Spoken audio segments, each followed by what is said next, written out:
What's going on? We Book It fans, family, friends. What's going on, everybody? All the wrestling fans out there. Guys, it is a new day here on the We Book It channel. Let me fix that camera for you real quick. It is a new day here on the We Book It network, guys, where wrestling's finest hour is here.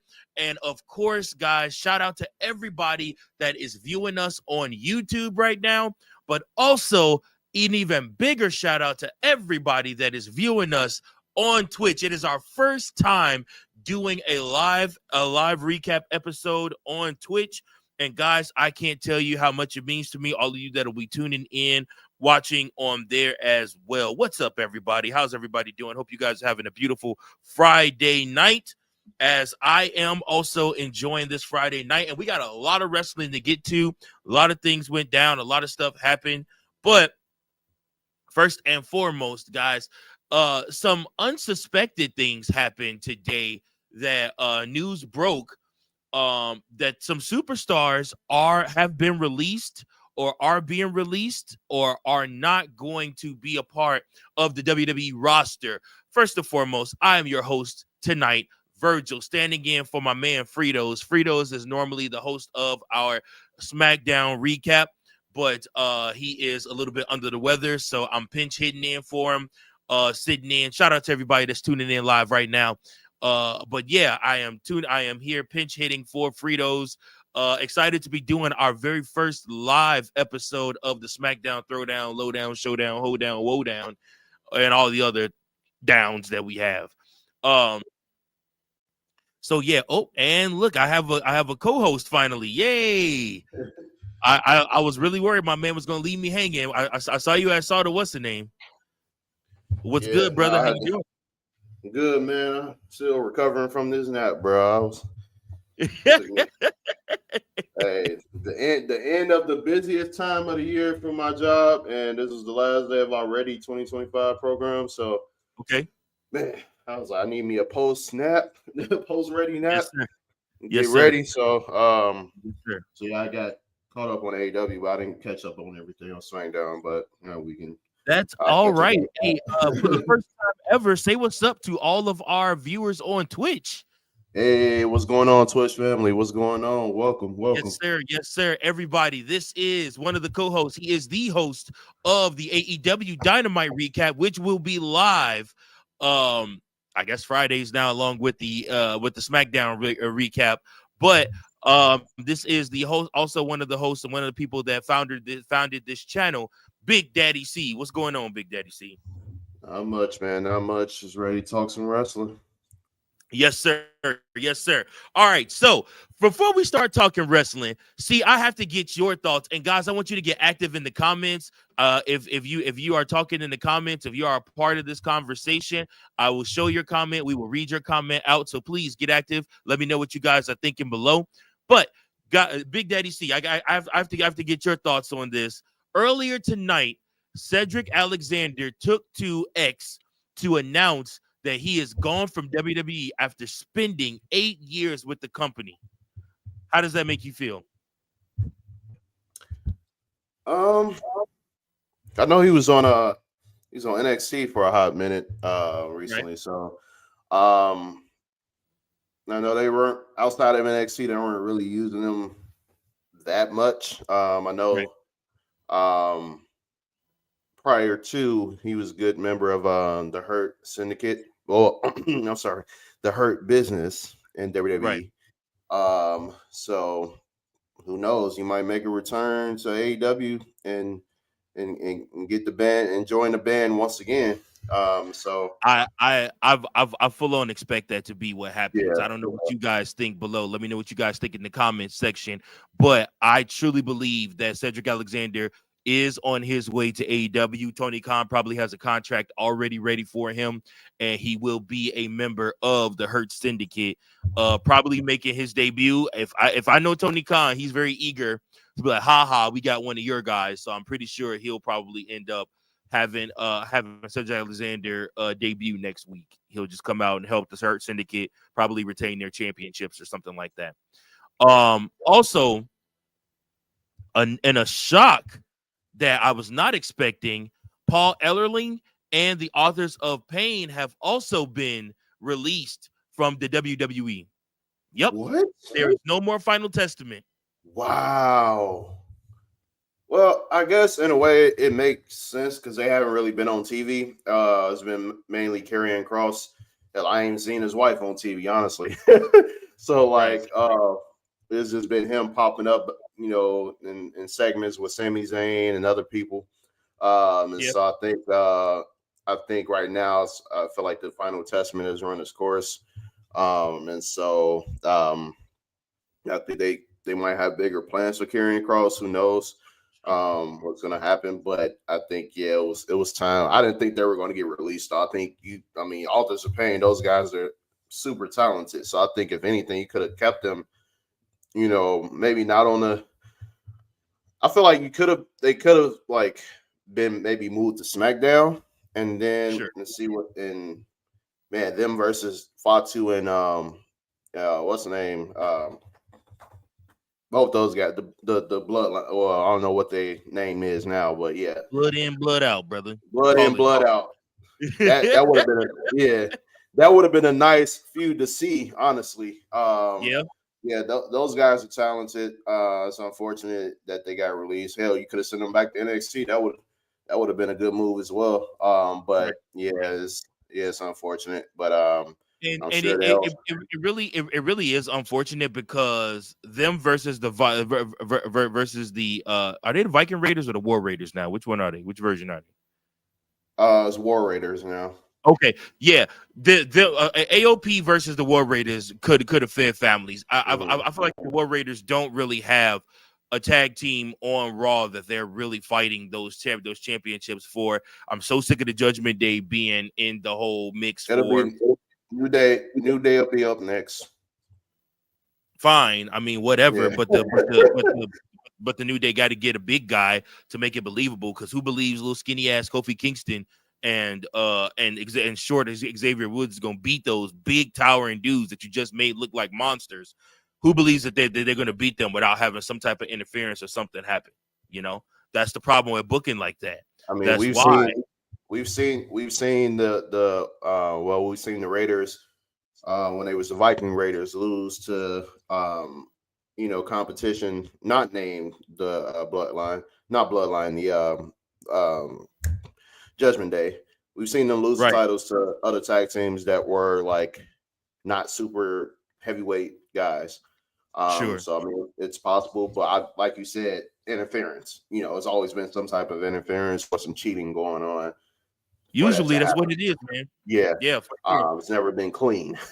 So, but yeah. And then lastly, but not least, Sonya Deville was notified that her contract will not be renewed once it expires in a couple of weeks. So she's officially being released. That's right. Pure Fusion Collective is no more. I actually like Sonya Deville. She the only one like them together. I don't care for, but like separately, like her and then like her, Shayna Baszler and Zoe Starks. I think them individually work better. I never did like the whole team up thing, like the whole 3-woman team. It's never worked for me. It's never worked for me. The whole 3-woman team thing was meant to be them fighting against what's their names? Damage Control. Yeah. But the Dakota Kai can't stay healthy. Like I said, she keeps going down with injury. So I mean, it kept defeating the whole purpose. And honestly, for Sonya Deville, they really just wasn't even using her. Like she was an authority figure for a time, or trying to be an authority figure for a time. Mm-hmm. Like I said, then she was a manager. She actually can wrestle. That's the sucky part about this. But again, this isn't a bad thing. None of this is. I don't think any of these releases are bad things. And here's why I'll tell you why. Because TNA and AEW and some of the indie promotions too need some of these talents. Razor and Aiken can absolutely go to AEW and be the believable team to take the tag team titles off of the Hurt Syndicate. Like I said, and even Paul Ellering could go with them. I mean, they like I said, and it would not surprise me if Tony Khan ended up signing all three of them and keeping that team together. I mean, he literally likes making carbon copies of what happened in WWE, especially if it worked. Mm-hmm. So there's no surprise there. Sonya Deville can absolutely go to that AEW women's division and be a believable challenger to Mercedes Moné for the TBS championship, because she ain't got nobody that's believable that's actually gonna beat her for that championship. You know, again, all of these releases aren't bad things. We already said what we believe is gonna happen with Cedric Alexander. So again, I just wanted to get your thoughts on those, and we could talk about that more during the Sunday night episode. But now, folks, we have to get into Friday Night SmackDown, guys. Friday Night SmackDown, September. Sorry, I don't know why I always want to say September. February 7th. This first episode of SmackDown. It opens up with a recap of the Royal Rumble. Then after that, of course, you know, Yeet Man himself has to open the show. Oh yeah. Yeet. Jey Uso main event has to make his entrance through the audience and the crowd. He spends several minutes opening up and just accepting and reveling in the crowd's adoration for him in the wake of him winning the 2025 Royal Rumble. Then he says he has to pick a champion, and he mentions Gunther and says that he's here tonight because he has to make a decision if he is going to choose him or Cody Rhodes. And then enter in the WWE champion. He comes out. These two have a little bit of back and forth between each other. Cody mentions that they've had libations before. He says that they could probably go down the street and have libations again since they were in Memphis. And then after that, he says, "Listen, but if you choose me, Oos, this will be the last time we have libations." Cody made it clear. He drew the line in the sand and told him, "If you choose me, we can't be boys going into WrestleMania." And I love that. I don't know about you, but I love that. I love the fact that Cody Rhodes is like, "Listen, when it comes to the WWE Championship, if you're trying to take this from me, we are no longer friends. We are enemies, sworn enemies." And I love it. Love it, because that's how it's supposed to be. After that, enter the Samoan Werewolf, Jacob Fatu, and Tama Tonga. And Jacob Fatu is getting so comfortable, guys, on the microphone. He literally comes out and he gets on the mic and he starts talking about how last year it was all about Cody Rhodes and everything like that. How Cody Rhodes took that WWE championship from his family. But he said, hey, make no mistake about it. My family needs that WWE championship back. And then he looks over at Jey Uso and he says, "Hey, and Big Cuz." And the whole crowd popped for this part right here when he called him Big Cuz, because it's sneaking in on everybody that Jey Uso is actually 7 years older than Jacob Fatu, even though he don't look like it. But then from that moment, he says, and this is the money line for Jacob Fatu. He says, and I quote, Fatu gets on the mic and he says his family needs the title back, and everybody understands that if someone from the family is going to take that title back, everybody knows it's not Jay's ass. Yeah. And the whole crowd is like, oh, whole crowd reacts to that moment. I love it. After that, a brawl breaks out. Jacob, and then it, like I said, everything breaks down, and then Cody connects with a Cody Cutter, and then the heels are sent packing out of the ring, and we go to commercial break from there. What you think of that opening segment, though? Man, like obviously, you know, Jay popping up, we knew he was gonna pop up on SmackDown. Obviously, that was gonna he was gonna have a moment with Cody Rhodes. I do like the whole idea of Cody Rhodes telling him, "Hey, like, hey, you come for the title, bro. Just know it's not gonna be peaches and cream, bro. Like, we not gonna be boys. We not gonna be, you know, laughing it up and all that. It's not gonna be a friendly rap. Like, no, this is gonna be." Is going to be some hell trying to get this title, man. And so it's WrestleMania. That's how it's supposed to be. And considering everything that came within the last 2 years with Cody chasing that title, and with Jay once being against Cody and then being on his side, helping him win that championship. It just adds several layers to that. And so while Cody, I'm sure, is grateful, for the assistance taking down the Roman Empire last year, he knows like, hey, like I'm the champion still. Like, this ain't nothing sweet around here. So I did enjoy that moment. I did enjoy the, just looking back on it, hearing what happened with Fatu and Tama Tonga coming out there. Just adds more to the whole, family rivalry. Like, hey, we still family, even after the him congratulating Jey winning the Royal Rumble, which is why I don't like seeing all the behind the scenes shit, because it just it irritates me. It can ruin the story from time to time. Exactly, yeah. And so but nevertheless, a little shout out there, and then but still throwing some jokes in, like, hey, ain't nobody winning. Jey ain't winning the title back for the family. No, if anybody's gonna be Roman or a Solo or one of us, right. But yeah, that was literally the equivalent of him saying, "Ain't nobody come to see you, Otis." Exactly, yeah. But no, everybody coming to see Jey Uso. Everybody's let's not play game. Well, now Jacob, because he that dude, So he is. Yeah, but yeah, I thought it was a good opening segment, man. So I feel like SmackDown is definitely starting to, get their mojo back with the promos and all the matches and stuff. Normally Raw. Yeah, Raw has been the leader for a hot minute, but I need SmackDown to get back to that consistency with being the premier brand that everybody talks about, So and it's crazy you say that, because SmackDown just got Drew McIntyre. SmackDown still has Cody Rhodes, Roman Reigns, all of these guys, the whole pretty much everybody from the bloodline is on SmackDown now. You still got Kevin Owens. When did Drew get there officially? Drew signed a contract tonight on Instagram. Oh, tonight. Oh, okay. Oh, yeah, he's officially on SmackDown. But we'll get to Drew in a minute. Let's talk about Bianca Belair versus Piper Niven for Elimination Chamber qualifying match. Belair strong out the gates, obviously. Poor Piper Niven. She always gets the short end of the stick, bro. I'm telling you, I feel so bad for that woman.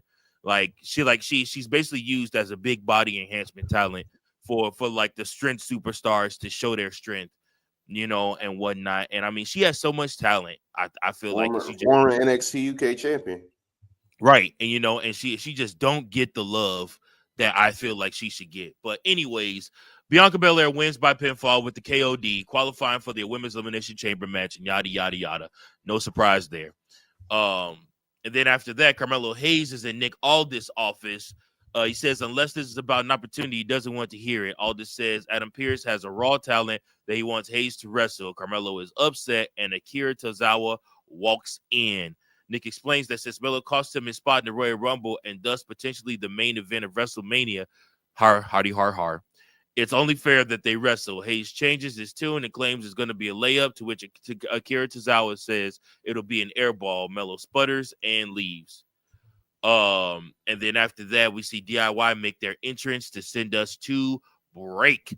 Yeah, so what do you think about Carmelo and how they're writing for him right now on television?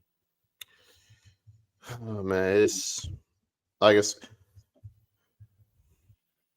like on one side, I'm like, bruh, like what are we doing here? Like it's like you talk about getting the short end of the stick when it comes to storylines and matches. I feel like right now he doesn't have he's not really. It's like off and on. He's getting good matches against people like Braun Strowman and LA Knight and Andrade and all these guys, but then all of a sudden he's like in this little short rivalry out of nowhere with Akira Tozawa, and it's just like, all right, what are you guys planning to do with this man? Like, what do y'all want to do with Melo long term? Right. And so, but at the same time, I understand, he hasn't he still has a lot to I won't say prove, but you got to work your way up to the top essentially. And so I feel like I feel like Triple H is not yet sold on him, at least being, a top mid card guy at the very least. So it's unfortunate, but I think at some point Melo will get there. Sure. Now I will say if they somehow end up bringing in Trick, that could help. I And feel that like might honestly be what he's waiting on yeah, is for Trick Williams yeah, to get his call up, because I do not believe mhm. he's gonna beat Oba Femi. Yeah, yeah. Over two over, bro. It's like that dude I is a do demon. believe that Stand and Deliver in Las Vegas, they'll have a match which Trick will lose. Obafemi will retain his championship, and then Trick Williams will get his call up. But the problem is, here's the thing, and here's my issue. You didn't have to call Melo up. You didn't. You didn't have to call Melo up. And now that you have a partnership with TNA, why don't you send Melo over to TNA if you don't have anything for him? But Yep. stop bringing him here on SmackDown to make him look less than. That's my problem. You have all these contracts, and the tippy top right now is crowded between CM Punk, Drew McIntyre, Seth Rollins, Roman Reigns, Cody Rhodes, potentially The Rock, John Cena. Like I said, and then you got the guys that's holding down the mid card. And you got Jey Uso at the top now too. Then you got mid card Jimmy Uso, LA Knight, Shinsuke Nakamura. On the Raw side, like I said, you got Braun Breaker, you got all these different talents, and for me, it's just like you don't have to have Melo in WWE right now. He could literally go to TNA and be fighting Joe Hendry for the TNA World Title, and it would probably be great, and everybody would buy into it, and it would be great for him, great exposure, great experience for him. He could literally come back and stuff like that, and people would take him seriously. But the problem is you put him and Andrade, you bring them back just to turn around and have them basically look like enhancement talent. Neither one of them won the United States Championship, and neither one of them are in a serious feud right now. They're just having random ass matches. That kind of ticks me off, because these are two good talents that could have been in NXT. I don't know. Yeah, it's like a slippery slope, man.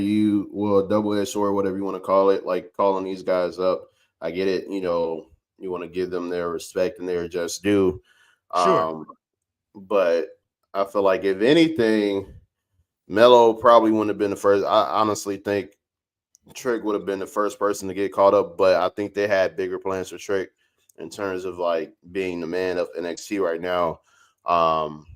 Even though that's starting to not be the case with Obafemi being there. So I think, like I said, Trick is on his way up soon. And I think once you bring him into the fold, have those two reignite their rivalry, and who knows, like might be a mid card title, the United States Championship be in the fold, like be involved in that whole storyline. So I think that could be something. That they can explore down the road. But yeah, I think they have to figure something out for Melo quick, fast, and in a hurry, or else he's gonna get annoyed like most superstars would. Be thrown into random shit that doesn't matter, and then it's like after a while the fans are gonna get thrown off and they don't care about you anymore. So literally, the women that get called up from NXT get so much more shine, much more credibility. Immediately, bro. Tiffany looked like the hottest thing that since sliced bread as soon as she came up. Lyra Valkyria is the first ever inaugural women's intercontinental champion. Come on, man. Like I said, need I say more about Jade Cargill? But she wasn't called up from NXT, but she was immediately brought in as a WWE superstar. Right. But still, like I said, you just see the difference in how the women from NXT are treated. Roxanne Perez was literally touted as the workhorse of the women's 2025 Royal Rumble. She's officially on Raw now, and she's officially going to be fighting for the Elimination Chamber spot this coming Monday on Raw. So you look at stuff like that. I'm sorry. Go ahead. Yeah, to your point about Roxy though. So she's officially on Raw. However, she's still bouncing back and forth to NXT, like still in the title hunt, I assume, because I've been catching up a little bit on NXT. So yeah, they're using her and Bailey to give Julie something to do until one of the other women is ready, or until Jordan Grace makes her debut on NXT.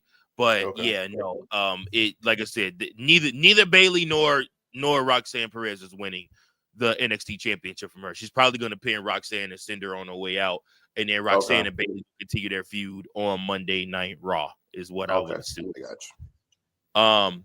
But yeah, moving along, we got DIY getting in the ring, getting on the microphone. They're talking about beating the Motor City Machine Guns twice at the Royal Rumble, and that makes them the best tag team in the world. And he said, and then Tommaso Ciampa also adds the Motor City Machine Guns will never hold the tag team titles again. Those opportunities are dead. And he says it's hard because they have nothing but respect for the two independent legends. And 11 years ago, they were their favorite tag team, which is kind of a slight dig because it's trying to call them old. Then they have a moment of silence for him. Then, of course, out comes yes, boy, yes, boy, yes, boy. Enter Pretty Deadly. Pretty Deadly comes out next, and they said they want their recognition for everything they've done to help DIY keep their titles. So they want a match. They want a tag team title match. And obviously DIY is not dressed in their gear or ready to compete for the titles.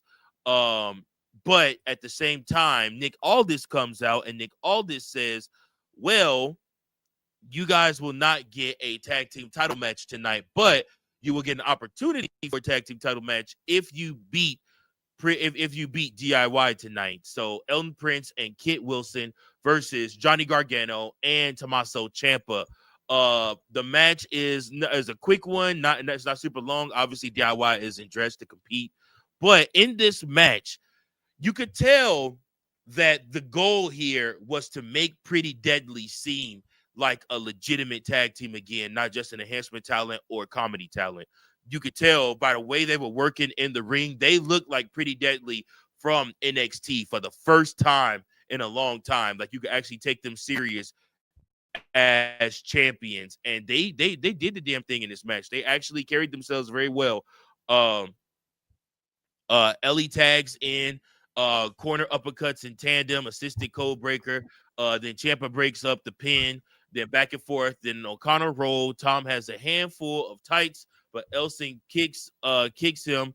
Elton reverses, hand on the ropes, and Pretty Deadly wins by pinfall with an O'Connor roll and a handful of ropes from Elton Prince on Tommaso Ciampa, earning themselves a future tag team title match. So in the future, we will see DIY versus Pretty Deadly. That's right. They allowed Pretty Deadly to go over in that match.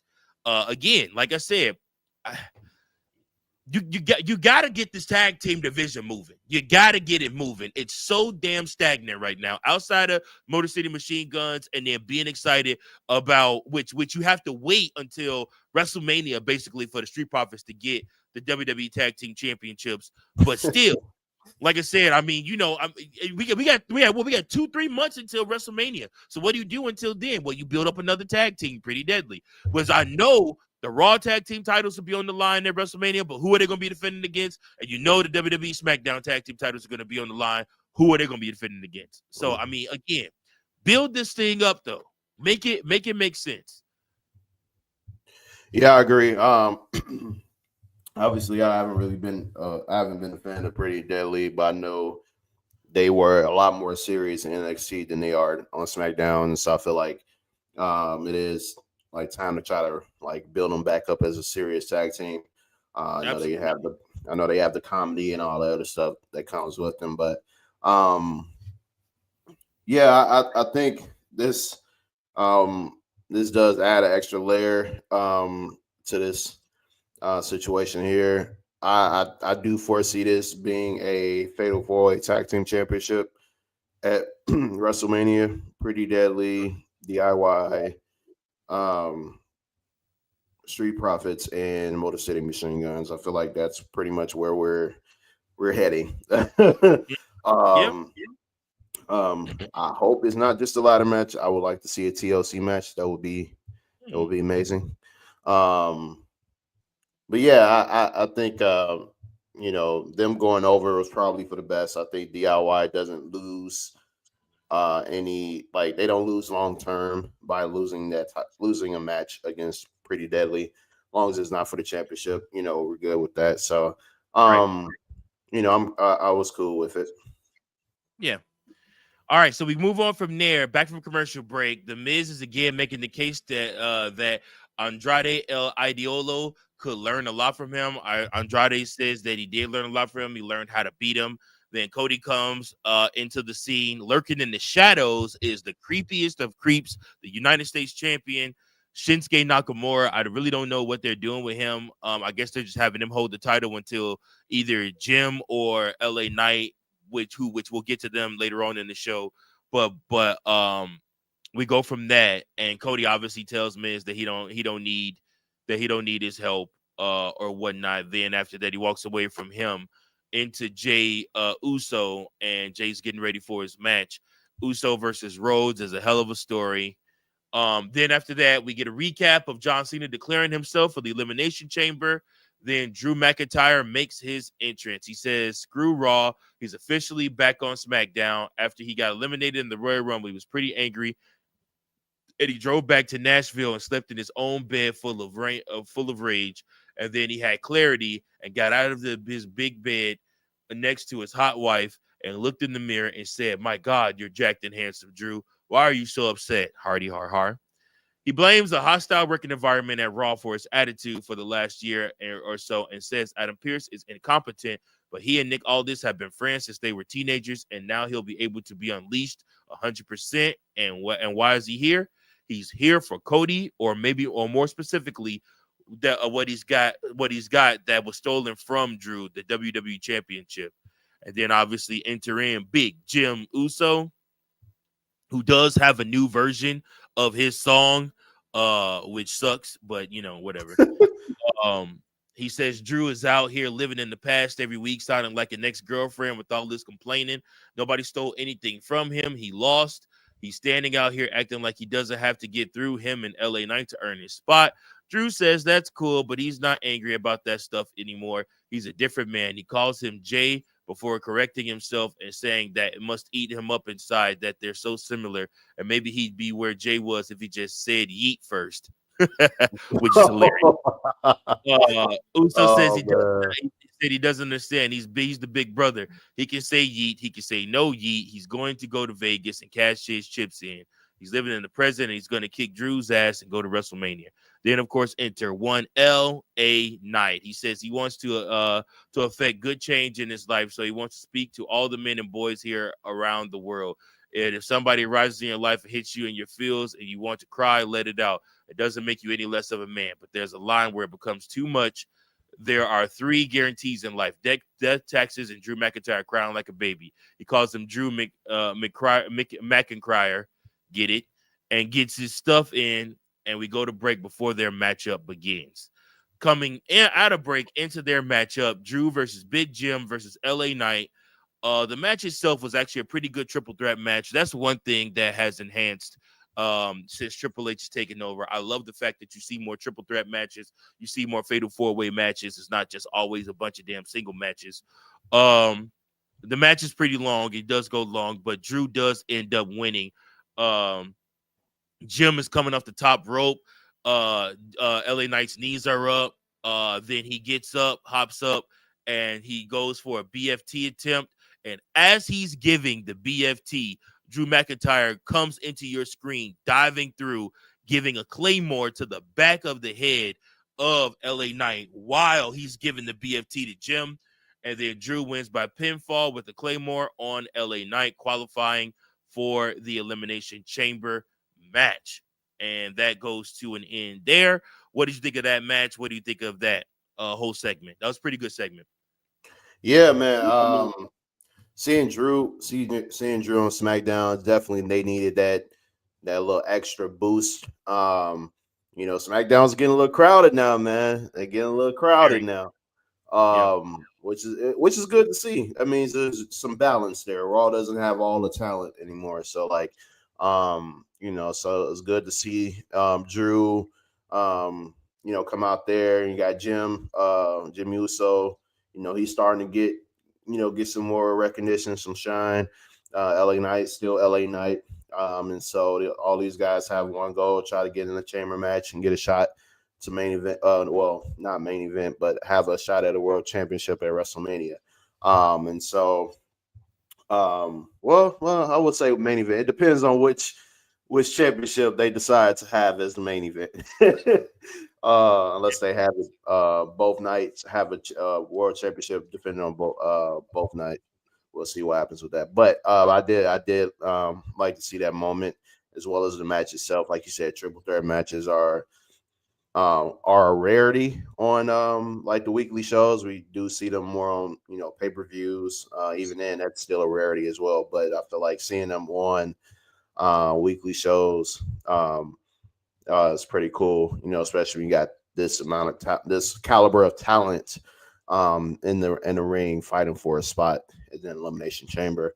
One thing I will say too, I feel like with Drew being on SmackDown and everything that happened at the Royal Rumble with Seth Rollins and Roman might mean that the trade-off would be Roman Reigns returning to Monday Night Raw as a superstar. I can see that happening. It will make sense considering what went down. So just want to throw that out there. Yeah, he might have to go to Raw because if you think about it, what Seth and what's the name on Raw? Yeah, you know what? Says Seth and Punk are both on Raw. That makes sense. That does make sense. I didn't even think about that. All right. So after that, we have Damian Priest getting interviewed backstage. He talks about Elimination Chamber, but Braun Strowman rolls up to tell him he shouldn't get ahead of himself because he's got to beat both him and Jacob Fatu in a qualifying match first. Damian says he knows all that, but he's gonna win. Strowman says he doesn't think he fully understands that he's in the ring with a wild animal and a monster next week. And then we go to break. That's going to really be a good match. After commercial break, we have Kevin Owens, who sent in another promo from his car about how he and Sami Zayn have been through a lot, but nothing like Saturday. The scar on his face, the trauma in his neck and spine, the pain he feels now will probably never go away. He'll have to live with that. And it's all Sami's fault because he stood there and watched. He calls Zayn a horrible friend and a disgusting human being who he'll never forgive, but who he will make pay. These Kevin Owens car segments are goated, bro. Seriously, it's like him from the parking lot, him in the car, everything like that, and it's on his phone. But these moments are goated, bro, because it just goes to show you. Like I said, you don't always have to come into the ring or be in the backstage and give a promo, but like just figuring out different ways how to be different, how to make yourself stand out. Kevin Owens is really, really good. From that, we have Carmelo Hayes walking out and he's cutting the promo during his entrance. He makes fun of Tozawa for looking like Cody Rhodes who got left in the dryer. And like I said, he makes some type of local sports reference, but that's neither here nor there. Then we have the match between Tozawa and Hayes. Obviously, Carmelo Hayes wins that match. Ain't too much to talk about there. He wins by pinfall with nothing but net. And then after that, we get a recap of Roman Reigns getting injured by Seth Rollins at the Royal Rumble, and we go to commercial break from there.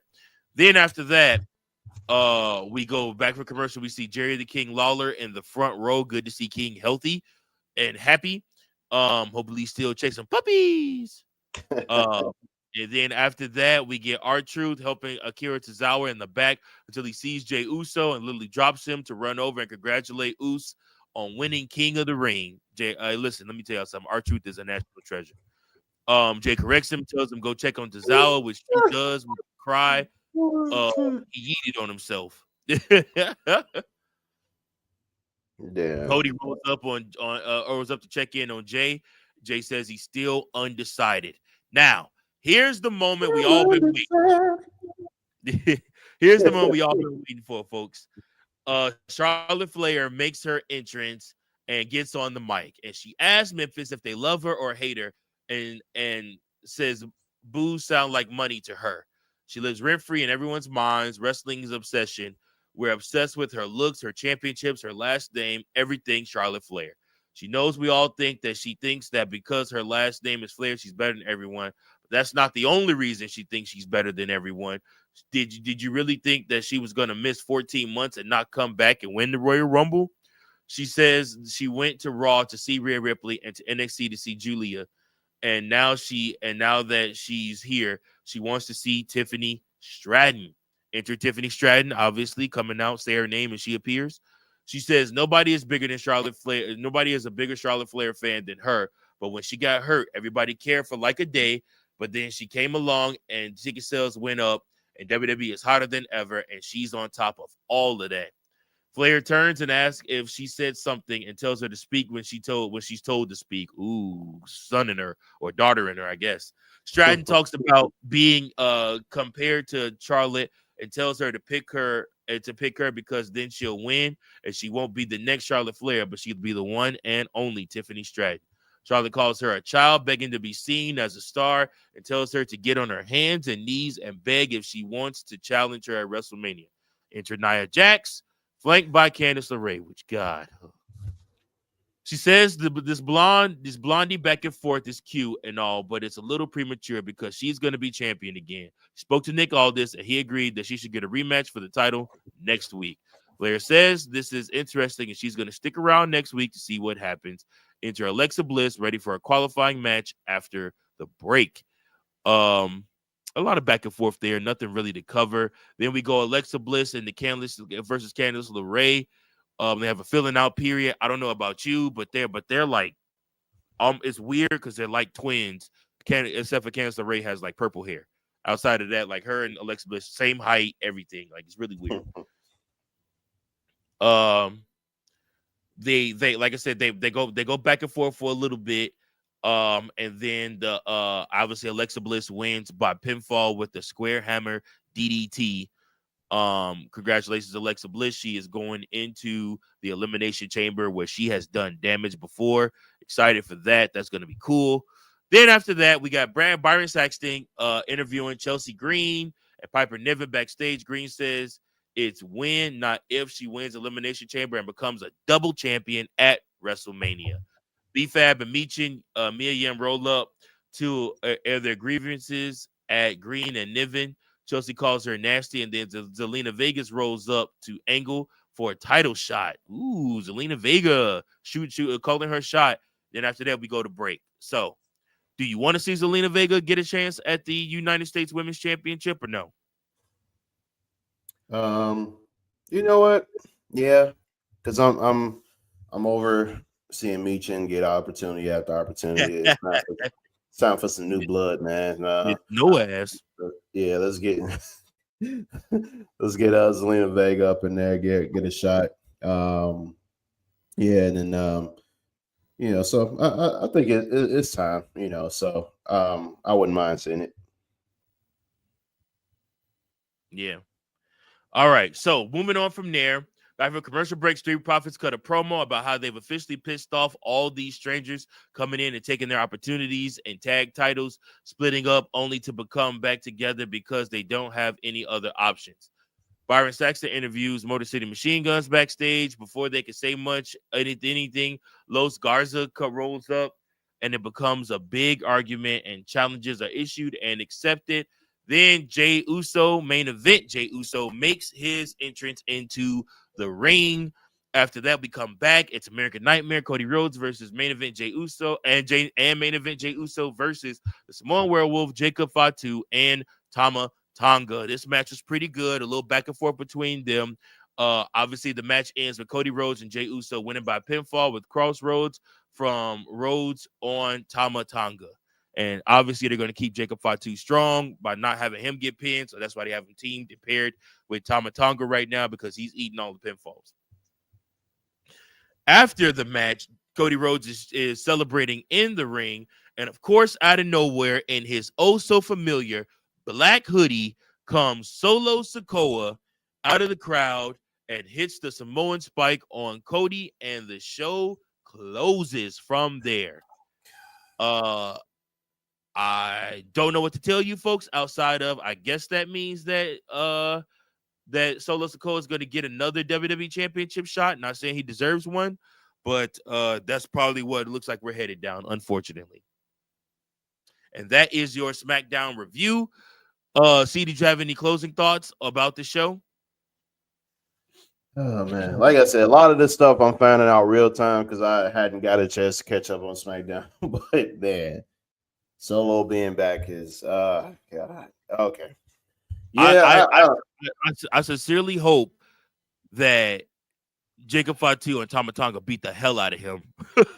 I do Like too, because I'm like, how does someone who just come out of a feud with Roman Reigns and lose to Ufala just randomly get a world championship match? Like, not another one.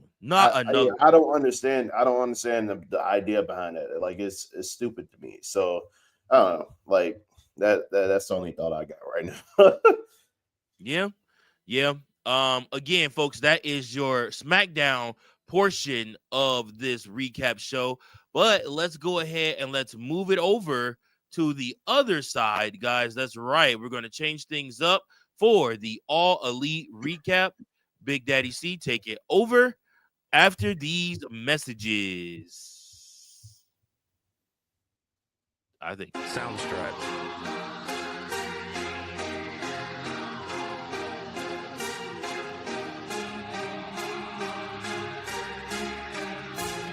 Soundstripe.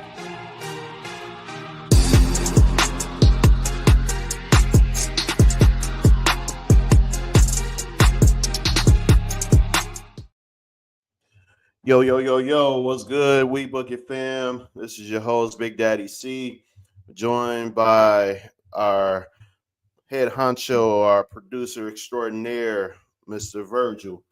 And so we got the recap for the AEW Dynamite show this past Wednesday. So starting out the show, we had a segment. Renee was interviewing Switchblade Jay White.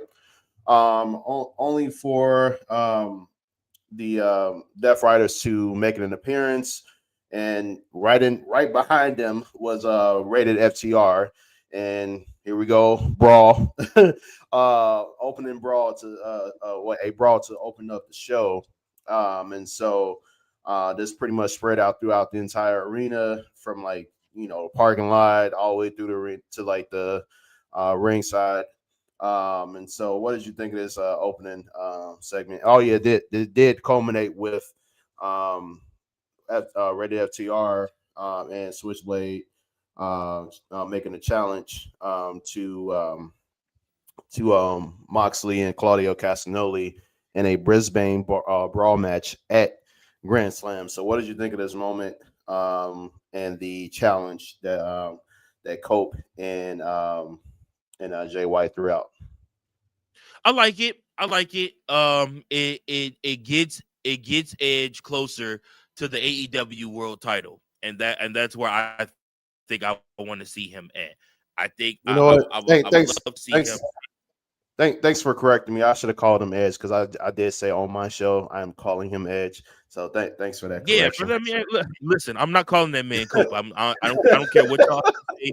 You can correct me 1,000,001 times. It ain't gonna change a single damn thing. That man's name is Edge. All right, he's been Edge since 1998. It's 2025, and you ain't finna tell me otherwise. Anyways, Edge would legitimize that AEW World Title way more.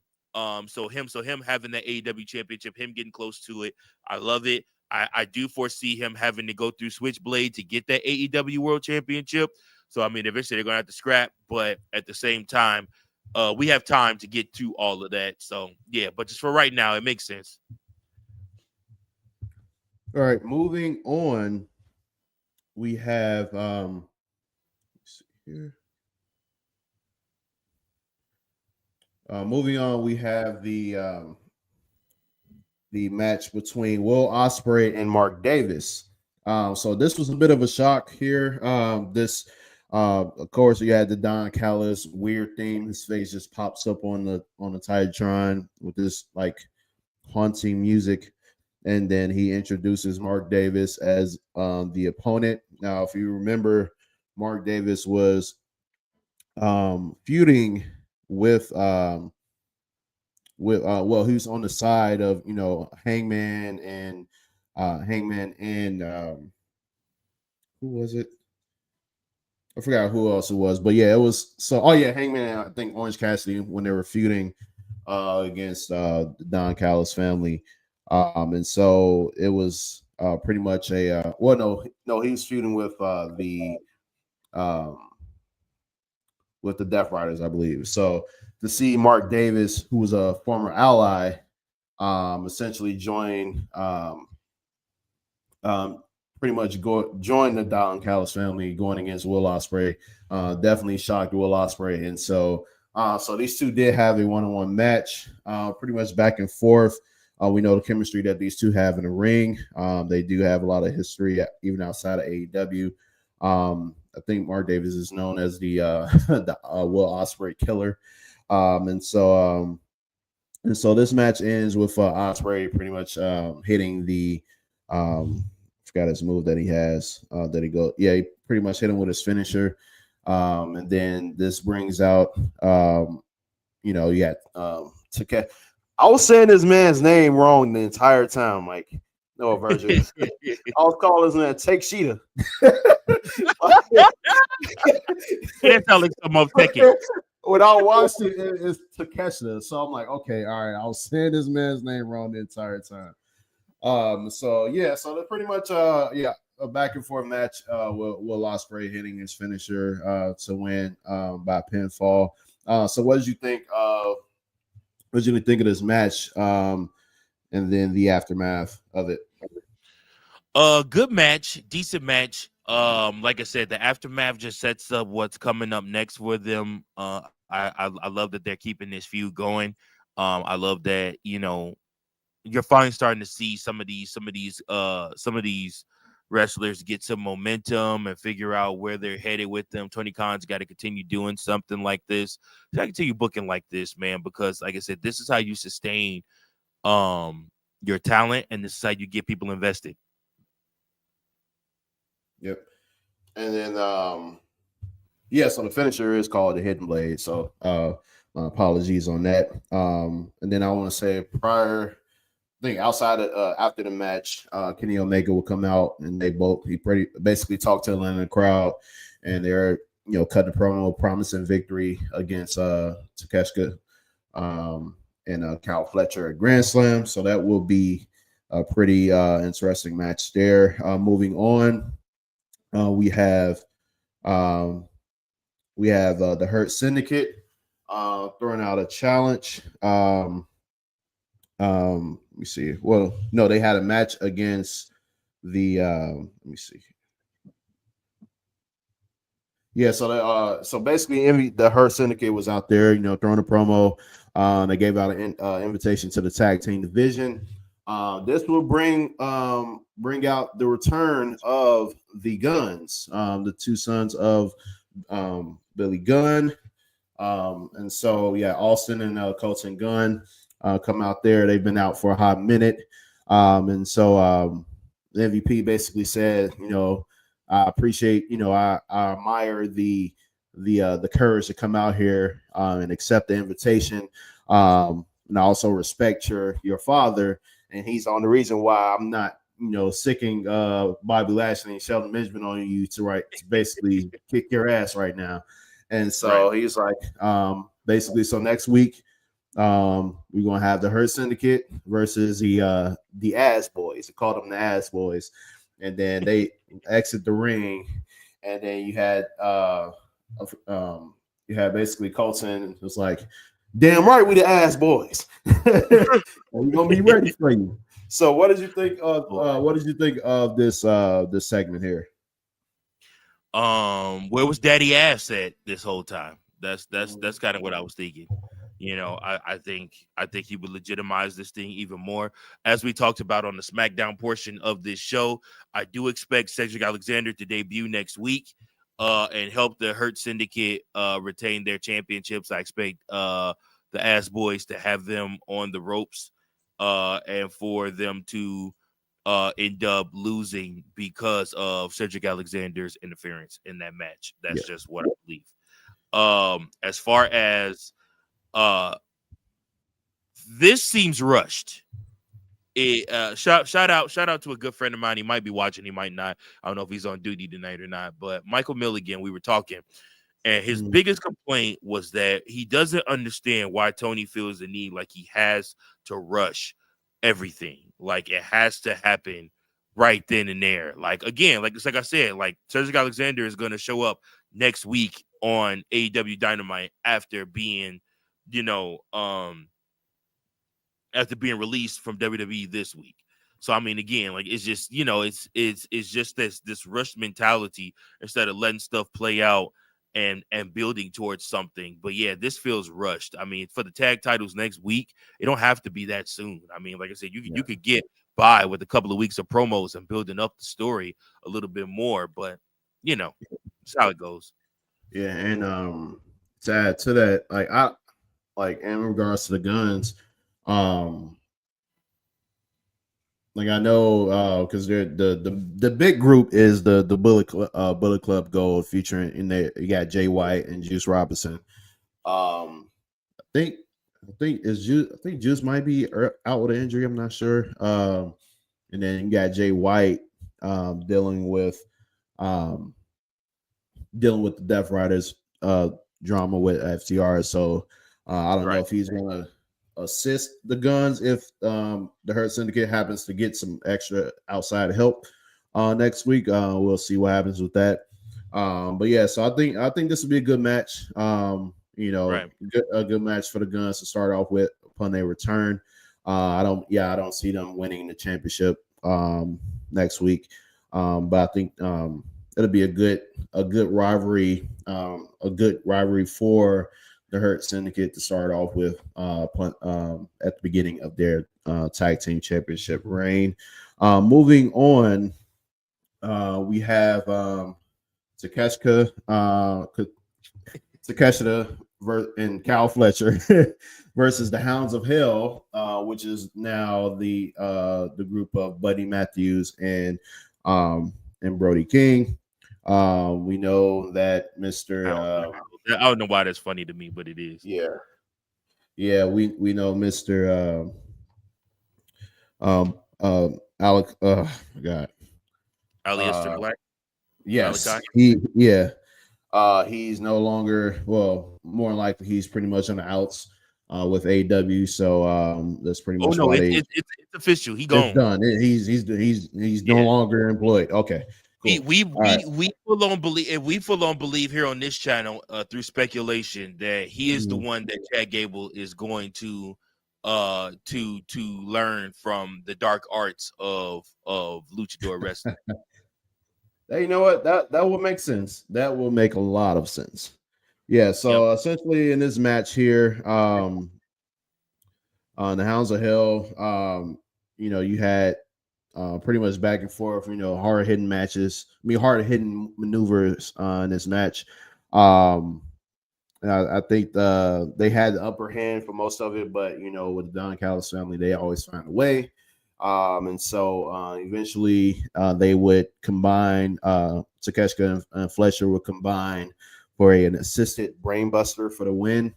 And so I think with this match here, you want to keep the heels. You want to keep the heels having some momentum going into their big match. And obviously, I still feel like Brody and Buddy, they don't really lose in this situation. I know it's kind of a weird situation for them to be in right now. But I think they still look like vicious monsters even after the fact. So yeah, what did you think of this? Next. Yeah. Piss break type of situation there. Yep. Yep. So moving on, We had a backstage segment with Harley Cameron and Renee Paquette. I think that's how you say it last name. But yeah, so they were in the backstage. Yeah. Harley Cameron was talking about how she's ready to take on Mercedes Moné. Harley Cameron also had she's doing some ventriloquist with the little Mercedes doll that she has. So she was just talking her shit. And then in the background you see Mercedes Moné open up the door, and basically she's like, are you stupid or are you dumb? And so basically just talking that shit like, hey, I'm typical Mercedes Moné, gloating. And so so yeah, that's pretty much how that segment ended. And then she walked off, and Harley Cameron put up a middle finger, and Renee called her like, put that down. And so after this, we had MJF giving out his promo as usual, and only to be interrupted by Hangman Adam Page, who was chasing Max Caster, because Max Caster was talking some shit, and Hangman Adam Page was chasing him, and he would come out there and get in MJF's face, and then he eventually walks out and leaves the ring, continues to chase Max Caster. So MJF continues his promo, only to be interrupted again by Dustin Rhodes. Basically, he comes out there telling MJF like, hey, like, I appreciate you talking about Owen Hart. Keep his name out your mouth. Stop talking about people's past struggles with alcohol and drugs. I'm one of those people. I've been in hell and back. Look the devil in his face, all that stuff. And then, and then wait a minute, hold on. He not lying either, because if anybody watched him in TNA, Dustin Rhodes went through a TNA period that was not pretty. Bro, like, so yeah, you talking about when he was with when he like an evil version of Goldust, and there was like some silver shit that he had. I forgot the name. I forgot the name of the character. Yes, but very, very heavy, very, very overweight. Yeah, it was some rough shit going on during that time. Like, I was watching TNA heavy. But yeah, so eventually MJF will fire back. He tried every insult that he possibly could. It did not move Dustin Rhodes up until MJF will bring up Cody by saying, hey, like, you're essentially living in the shadow of your baby brother, and that all hell broke loose. They start brawling, and then eventually the whole thing where the heel walks off, the security's like, all right, go, and then the spaces, enough spaces in between where the heel can just run back, and then so he runs into the ring, and then low blows Dustin Rhodes, and that's pretty much how it ends with that. And MJF, flaunting his little attire and all that. So what did you think of this? What did you think of this segment? I want to ask you a question. I want to ask everybody out there that's watching the question. Get active in the comments. Let me know what you guys think about this, and I want your honest opinion. See, are you getting tired of the same old promo from MJF? There's only so much shock value that you can give somebody where you're like, oh, I can't believe he brought that up. Oh, I can't believe he said that. And like MJF, a famous podcaster, YouTuber now, but famous wrestling mind, James E. Cornette, once said that you can really screw over the business by hot-shotting it too much. And I feel like the shock value promos that MJF has been doing since he came to AEW are now not as potent as they was before. And I feel like it's kind of getting old because it's the same old, same old. He's going to bring up something from somebody's past that's quote unquote forbidden or not supposed to be talked about, or something that somebody that's in the other show or something like that. And it's his way of looking edgy and stuff like that. But at the same time, it's just kind of like, yeah, we heard it before. It's getting to the point where I'm like, if I've heard one MJF promo, I've heard them all. He going to pretty much diss you and your family, or diss something that you did in your past, or bring up something you're not supposed to, and just to get everybody to say, oh. and he's gonna call himself the devil, and then we move on from there. Yeah, what do you think? I do think just the constant I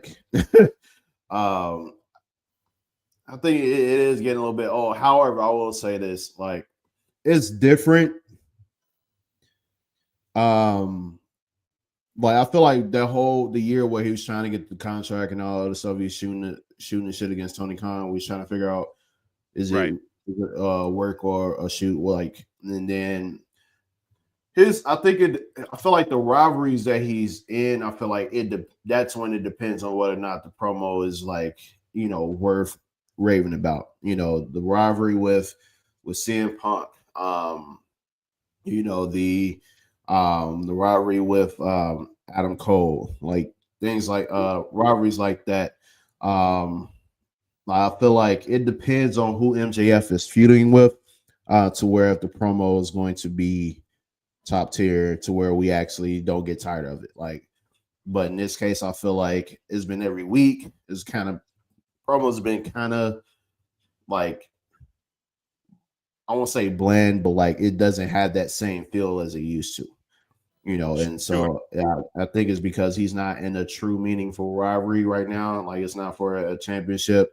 I think that's where we're at with that. So it's getting a little old, but I think it's just because of the fact that he's not really feuding with someone meaningful. Not to say Dustin Rhodes is not meaningful. He's a legend in the game.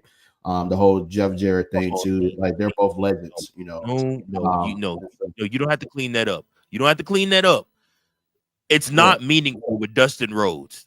It's not. It's not meaningful with Dustin. Not meaningful with Dustin Rhodes, and it was meaningful with Jeff Jarrett before when I believed that he was actually going to potentially win the AEW World Title. But now that rumors are out that Tony Khan has no plans to actually give him a world title run, it's just okay, well then what the hell are we doing this for? Right. What is all of this for? Mm-hmm. I don't get me started. I haven't ranted on AEW in a long time, and I don't want to start tonight because it's late. Go ahead. What was next? All right. So after this, we would move on to let me see here.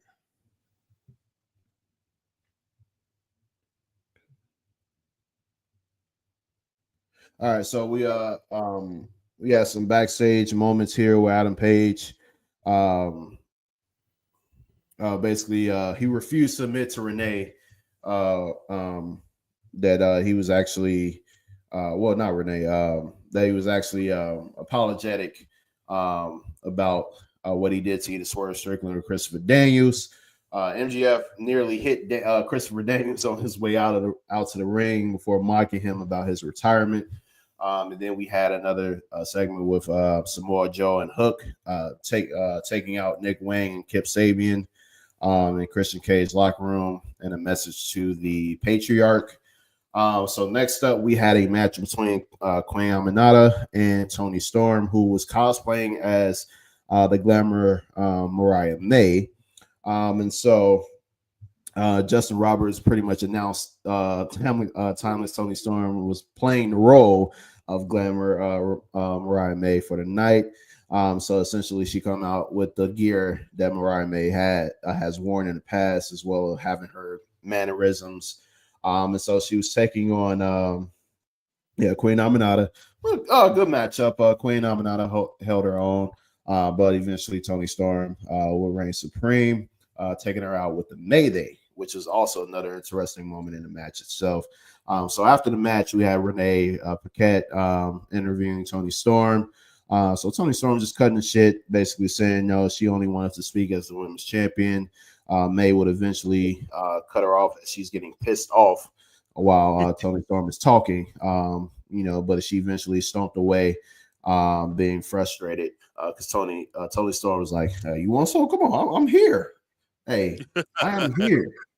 That was good. That was a good segment. I definitely I'm waiting for this match here.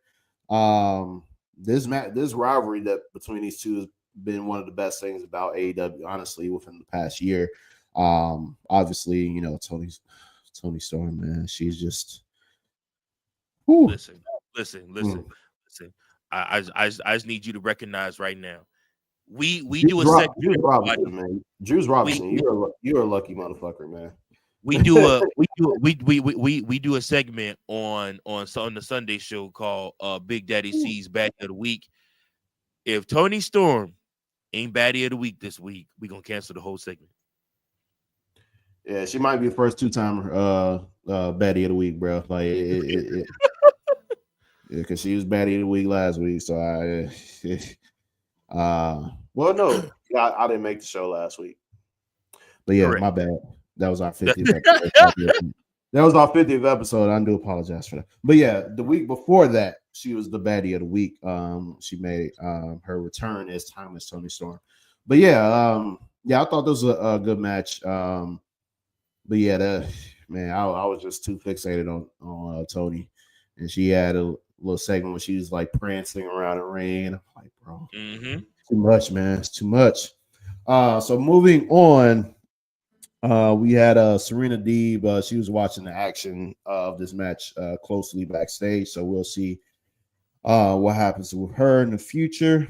So next up, we had the first live New York Minute with Chris Jericho in the Learning Tree. And so Chris Jericho was talking this shit about Mr. Bandito, and he was basically offered a $200,000 bounty on Bandito to Brian Keith for Collision. So it looks like they're gonna have a one-on-one match. And so during this match, he's also talked crap about Powerhouse Hobbs, which would bring out Hobbs returning, followed by the Outrunners. This would incite a brawl between the 6 men, which ended with Hobbs and Big Bill's fight breaking the feed. Security fell down during this moment. But they eventually got the Learning Tree ejected from the arena. So what did you think of this moment? Meh. Anything with Chris Jericho to me is meh. I'm sorry, I might not be the best co-host for the AEW show, just because I just really feel like everything that Chris Jericho is in is meh. It's just him prolonging the inevitable, which is that his time is up. There's no way that John Cena should be retired before Chris Jericho, guys. I just want to put that out there. I'm just saying. Yeah, it's with the legends, man, it's hard for them to really walk away.